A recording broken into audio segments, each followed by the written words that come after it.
五日节肉粽节要到啊，这大家拢会包肉粽、食肉粽，所以讲猪肉用量会对你增加。不过今年包肉粽的成本会加真济，这是受到饲料起价影响，猪肉拍卖价数已经起价，好卖猪肉的头家真无奈。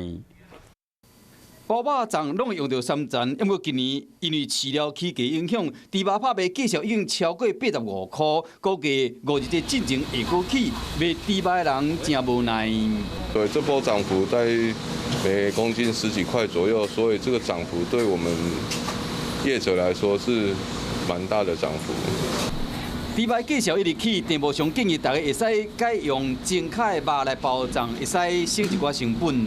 可以适用于前腿肉，也在肉粽里面的肉也是比较好吃的。它的口感怎么样？因为它的口感会偏 Q， 而且它不柴不涩。专门的饼风疫以外，带动热天嘛伫食饱风气，这个排骨真好卖。不过就惊讲，猪肉价数一直起，会互消费者挡袂牢。